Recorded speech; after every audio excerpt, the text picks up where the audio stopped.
In this video, we'll be talking about logarithms, which are very much related to exponential functions, which we've dealt with plenty. So down here, you can see that we've got something written in exponential form. So nice basic exponential form that you guys are familiar with.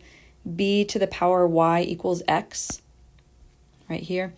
So in exponential notation, we would say this is base b raised to the exponent or power y, and that's equal to x. If we segue over here, we're going to look at the equivalent logarithmic equation of that statement. So first of all, when we say logarithm, that's a long word, so usually we're going to abbreviate that as log. So if you hear me say log, that's just logarithm. So the log base b of x is y. The log base b of x is y. That's how we would read this equation right here. So notice that we've got that same base b, see in purple, from the exponential form we have base b. Also in log form we have base b. It says log base b of x. We call this the argument. So this is the argument equal to x in this case. And the log base b of our argument x equals y. In exponential form, y was our exponent. Now in our logarithmic form, y is what we get when we evaluate this log. So one kind of fast fact I want to introduce about logs is a log is an exponent. So this is kind of weird to think about, but whenever you evaluate a log, the result will be an exponent. A log is an exponent. A log is an exponent. So down here in these examples, we've got exponential form over on the left. Base 4 raised to the exponent 3 equals 64. 4 to the third power is 64. We all know this. Rewriting that same equation but in logarithmic form, an equivalent equation, we have the log base 4 of 64 equals 3. In exponential form, 3 was our exponent. In logarithmic form, the exponent is 3. That's what we get when we evaluate the log. So log base 4 of 64 is 3. The log is the exponent 3. All right, so just to get our feet wet here, we're going to start with these equations in exponential form. We're going to rewrite them as an equivalent equation in log form. And when we do this, I like to use kind of this little circular pattern. So I filled in a couple just for time's sake down here. You can see this little circular pattern that I drew. So I'll use that same circular pattern as I'm filling in these other examples. So I start with my base 2, go to 8, my argument, and then my exponent. So going from exponential form to logarithmic form, I have my log base 2, so I start with the base 2, of 8, my argument, equals my exponent of 3. Notice that I'm writing the 2 really small, so it's teeny tiny in the subscript, and then the argument 8 is a big number, 3 is a big number, so only that 2 is that subscript, that little guy below the log. All right, so next example. We have 2 raised to the power negative 3 equals 1/8. Using that circular pattern, base 2, so log base 2 of my argument 1/8, so 1/8 is big font again, equals my exponent negative 3. The log is an exponent. In the first example, the log equals 3. That was my exponent. In the second example, my log equals negative 3. That was my exponent.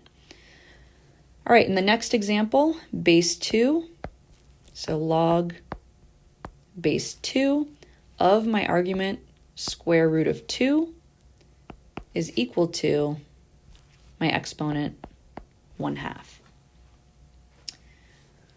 All right, I want to take a quick pause here, and the next two examples, I converted those into log base 3 of 81 equals 4, log base 4 of 64 equals 3, so I went ahead and did those ahead of time. I just want to pause real fast because these two might look a little strange to you guys. So I want to remind you guys of how negative exponents work and of how rational or fraction exponents work. So in 2 to the power negative 3 equals 1/8, remember that 2 to the power negative 3 is equal to 1 over 2 to the power positive 3. So that negative exponent just changes location between numerator and denominator, keeping the same base.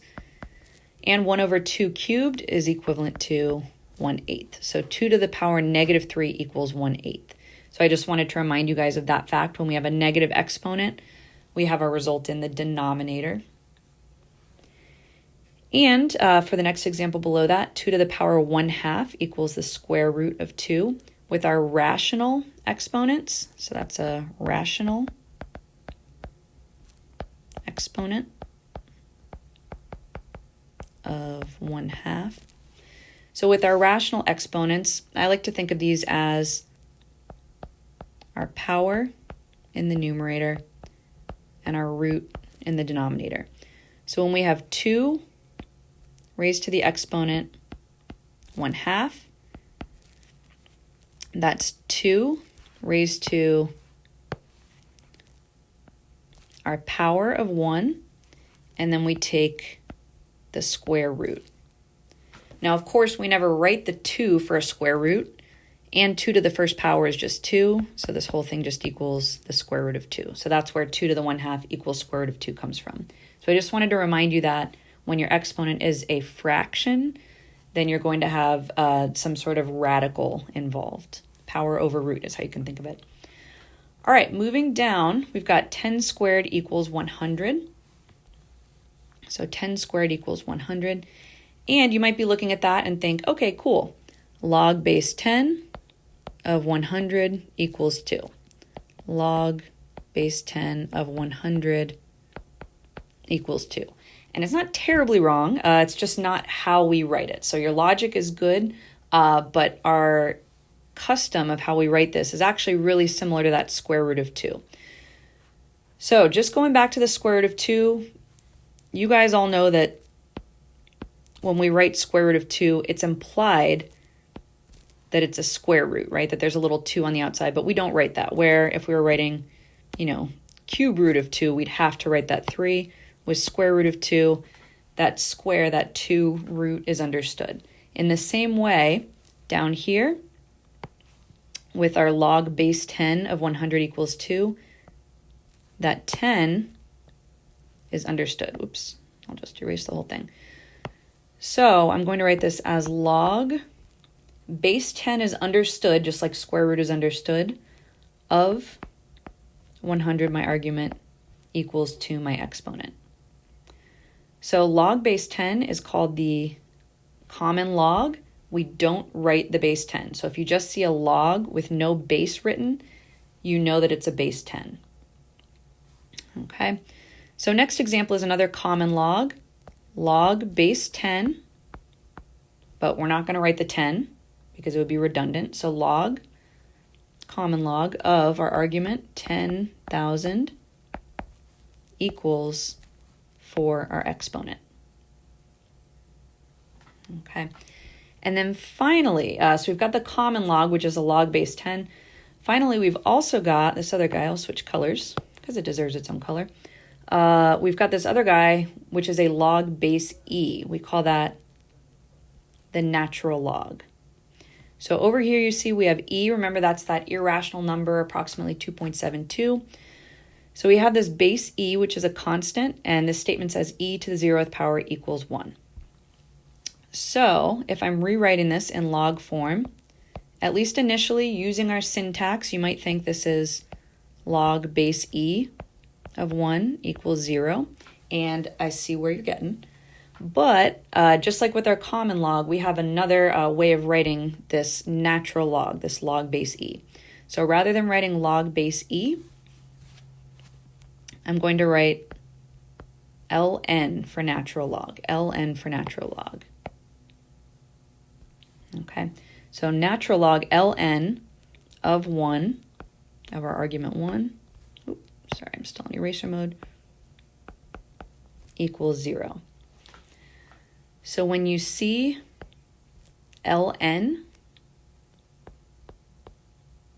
that's like a log base e, okay? So as a final answer, I don't want you guys to write log base e. I want you to write ln for natural log. but that's what it means.